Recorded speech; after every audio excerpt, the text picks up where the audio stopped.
ನಮಸ್ಕಾರ. ನನ್ನ ಹೆಸರು ಸತೀಶ್ ಅಂತಂದು. ಒಂದು ಐ ಟಿ ಕಂಪ್ನಿಯಲ್ಲಿ ನಾನು ಕೆಲಸ ಮಾಡ್ತಾಯಿದ್ದೀನಿ.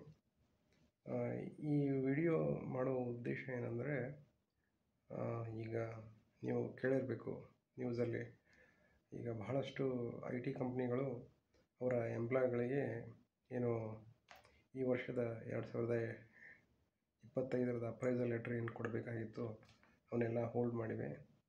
ಯಾಕಂದರೆ ಈಗ ಅಮೇರಿಕಾದಿಂದ ಏನೋ ಒಂದು ಟ್ಯಾರಿಫ್ ವಾರ್ ಸ್ಟಾರ್ಟ್ ಆಗಿದೆ. ಹೀಗಾಗಿ ಎಲ್ಲ ಕಂಪ್ನಿಗಳು ತಮ್ಮ ಎಂಪ್ಲಾಯ್ ಕೊಡಬೇಕಾದಂಥ ಒಂದು ಸ್ಯಾಲ್ರಿ ಹೈಕನ್ನು ಏನು ಮಾಡಿದೆ, ಹೋಲ್ಡಲ್ಲಿಟ್ಟಿದೆ. ಅವರು ಕಾದು ನೋಡ್ತಾ ಇದ್ದಾರೆ, ಯಾವಾಗ ಒಂದು ಸ್ಟೇಬಲ್ ಆಗುತ್ತೆ ಒಂದು ಮಾರ್ಕೆಟು, ಆವಾಗ ರಿಲೀಸ್ ಮಾಡಿದ್ರಾಯ್ತು ಅಂತಂದು. ಬಟ್ಟು ಎಂಪ್ಲಾಯ್ಗಳಿಗೆ 1 ವರ್ಷ ಕಾಯ್ತಾಯಿದ್ರು. ಬೇಸ್ಡ್ ಆನ್ ದೇರ್ ಪರ್ಫಾರ್ಮೆನ್ಸು ಅವರಿಗೆ ಒಂದು ಸ್ಯಾಲ್ರಿ ಹೈಕ್ ಸಿಗುತ್ತೆ. ಅದರಿಂದ ಅವ್ರಿಗೇನೋ ಒಂದು ಎಡಿಷ್ನಲ್ ಒಂದು ಕಾರ್ಪಸ್ ಸಿಗುತ್ತೆ ಅಂತ ತಿಳ್ಕೊಂಡಿದ್ರು. ಹೀಗಾಗಿ ಅದು ಕೂಡ ಈ ವರ್ಷ ಕೋವಿಡಲ್ಲೂ ಇದೇ ಟೈಪ್ ಆಗಿತ್ತು. ಈ ವರ್ಷವೂ ಹಾಗೆ ಆಯಿತು ನಮಗೆ. ಸೊ ಇಂಥ ಸಮಯದಲ್ಲಿ ನಾನು ಯಾವಾಗ ಐ ಟಿ ಕಂಪ್ನಿ ಜಾಯ್ನ್ ಮಾಡಿದೆ, ಆವಾಗ ಒಂದು VPF ಅಂತ ಒಂದು ಎಡಿಷ್ನಲ್ ಒಂದು ಏನು ಕಾರ್ಪಸ್ ಜನ್ರೇಟ್ ಮಾಡೋಂಥ ಟೂಲನ್ನು ನಾನು ಆಪ್ಟ್ ಮಾಡಿದ್ದೆ. ಅದು ನನಗೆ ಹೇಗೆ ಈಗ ಹೆಲ್ಪ್ ಆಗ್ತಾಯಿದೆ ಅಂತ ಅನ್ನೋದ್ರ ಬಗ್ಗೆ ನಿಮಗೆ ಈ ವಿಡಿಯೋದಲ್ಲಿ ತಿಳಿಸ್ಕೊಡ್ತೀನಿ. ಈಗ ನಿಮ್ಮದು ಬೇಸಿಕ್ ಪೇ ನೋಡಿದರೆ ಅದರಲ್ಲಿ 12% ಏನು ನಿಮ್ಮದು ಇರುತ್ತೆ, ಅದು ಎಂಪ್ಲಾಯ್ ಪ್ರಾವಿಡೆಂಟ್ ಫಂಡ್ಗೆ ನಾವು ಕಾಂಟ್ರಿಬ್ಯೂಟ್ ಮಾಡಬೇಕಾಗುತ್ತೆ. ಉಳಿದಂಥ 88% ಏನಿರುತ್ತಲ್ಲ, ಅದನ್ನು ನಾವು ವಾಲಂಟ್ರಿಯಾಗಿ ಪ್ರಾವಿಡೆಂಟ್ ಫಂಡ್ಗೆ ಕಾಂಟ್ರಿಬ್ಯೂಟ್ ಮಾಡ್ಬೋದು. ಸೊ ಇಲ್ಲಿ EPFಗೆ ಏನು ರೂಲ್ಸ್ ಏನಿರುತ್ತೆ, ಸೇಮು VPFಗೂ ಅದೇ ಇರುತ್ತೆ. ಅಂದರೆ ಟ್ರಿಬಲ್ ಇ ಸ್ಕೀಮ್ ಇದು. ಟ್ರಿಬಲ್ ಇ ಅಂದರೆ ನಾವು ಏನೇ ಇನ್ವೆಸ್ಟ್ಮೆಂಟ್ ಮಾಡ್ತೀವಿ ಅದು ಅದ್ರ ಮೇಲೆ ಟ್ಯಾಕ್ಸ್ ಎಕ್ಸೆಂಪ್ಟ್ ತೊಗೋಬೋದು. ಅಂದರೆ ATCಯಲ್ಲಿ 1.5 ಲಕ್ಷ ಇದೆಲ್ಲ, ಇದನ್ನು ಕೂಡ ನಾವು ತೋರಿಸ್ಬೋದು. ಇದಕ್ಕೆ ಇನ್ವೆಸ್ಟ್ಮೆಂಟ್ ಮಾಡಿದ್ದೀವಿ VPFಗೆ ಅಂತಂದು 1.5 ಲಕ್ಷ ಮಟ್ಟ ನಾವು ಟ್ಯಾಕ್ಸ್ ಎಕ್ಸೆಂಪ್ಟ್ ತೊಗೋಬೋದು. ಆಮೇಲೆ ಬಂದಂಥ ಇಂಟ್ರೆಸ್ಟ್ ಮೇಲೂ ಸಹ ಟ್ಯಾಕ್ಸ್ ಎಕ್ಸೆಂಪ್ಟ್ ತೊಗೋಬೋದು. ಆಮೇಲೆ ಮ್ಯಾಚುರಿಟಿ ಏನು ನೀವು ಫುಲ್ ಒಂದು ಲಮ್ಸಮ್ ತೊಗೋತೀರ ಬಹಳ ವರ್ಷ ಆದಮೇಲೆ, ರಿಟೈರ್ಡ್ ಆದಮೇಲೆ ಅಥವಾ ನೀವು ಕಂಪ್ನಿ ಬಿಟ್ಟ ಮೇಲೆ, ಅದಕ್ಕೂ ಕೂಡ ಏನು ಟ್ಯಾಕ್ಸ್ ಇರೋದಿಲ್ಲ. ಹೀಗಾಗಿ ಒಂದು ಒಳ್ಳೆಯ ಕಾರ್ಪಸ್ಸು. ಇನ್ನೂ ನೋಡುವುದಾದರೆ, ಈಗ ನೀವು ಒಂದು ಬೇಸಿಕ್ ಸ್ಯಾಲ್ರಿ ಒಂದು 20,000 ಇದೆ ಅಂತ ತಿಳ್ಕೊಳ್ಳಿ. ನಿಮ್ಮ ಸ್ಯಾಲರಿ ಸ್ಟ್ರಕ್ಚರಲ್ಲಿ ಒಂದು 20,000 ಇದೆ ಅಂತ ತಿಳ್ಕೊಳ್ಳಿ.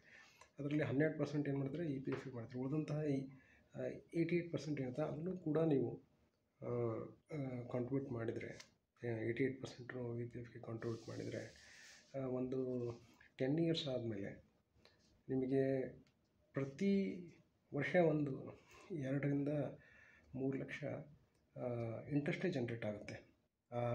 ಏನು VPF ಇದ್ದ ಏನು ಒಂದು ಕಾರ್ಪಸ್ ಜನ್ರೇಟ್ ಆಗಿರುತ್ತೆ, ಅದರಿಂದ ಒಂದು 2 ರಿಂದ 3 ಲಕ್ಷ ಜನ್ರೇಟ್ ಆಗಿರುತ್ತೆ. ಈಗ ನಿಮ್ಮದು ಇಂಥ ಸಮಯದಲ್ಲಿ ಈಗ ನೋಡಿ, ಈಗ 2025 ಈ ಟ್ಯಾರಿಫ್ ವಾರದಿಂದ ನಮಗೇನಾಯಿತು, ಸ್ಯಾಲ್ರಿ ಹೋಲ್ಡ್ ಆಯಿತು.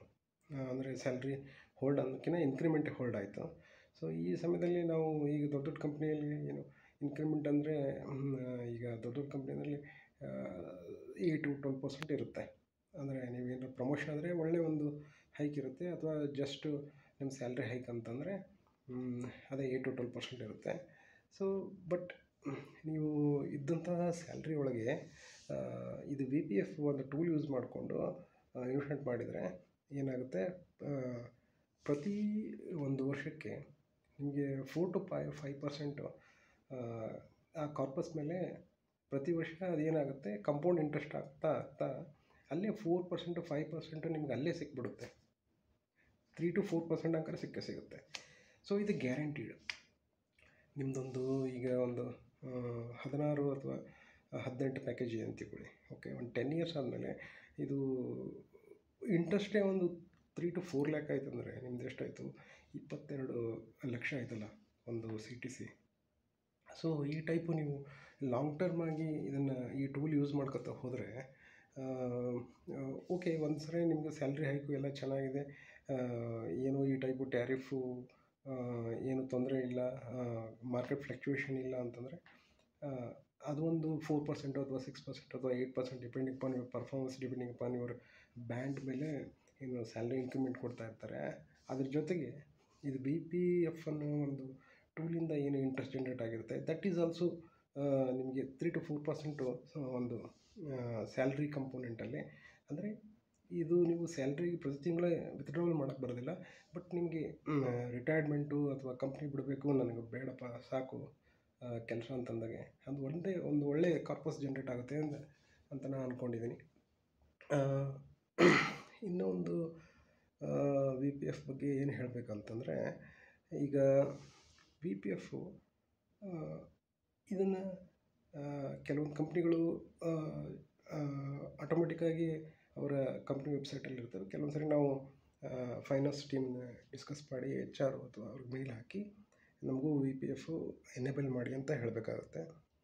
ಆಮೇಲೆ ಇನ್ನೊಂದು ಮುಖ್ಯವಾಗಿ ಹೇಳಬೇಕಂದ್ರೆ, ಈಗ ರೀಸೆಂಟಾಗಿ ಇದು 2.5 ಲಕ್ಷ ಮಟ್ಟ ಕ್ಯಾಪ್ ಮಾಡಿದ್ದಾರೆ ಇದು ಪ್ರಾವಿಡೆಂಟ್ ಫಂಡ್ ಮೇಲೆ.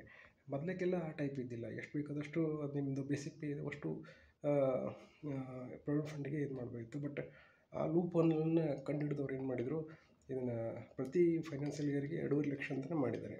ಅಂದರೆ EPF VPFದ್ದು ಎರಡೂ ಕೂಡಿ 2.5 ಲಕ್ಷಕ್ಕಿಂತ ಹೆಚ್ಚಿಗೆ ಆಗಬಾರ್ದು. ಒಂದು ವೇಳೆ ಹೆಚ್ಚಿಗಾದರೆ ಏನಾಗುತ್ತೆ, ಅದು ಬಂದಂತಹ ಇಂಟ್ರೆಸ್ಟ್ ಇರ್ತಾರೆ ಟ್ಯಾಕ್ಸೇಬಲ್.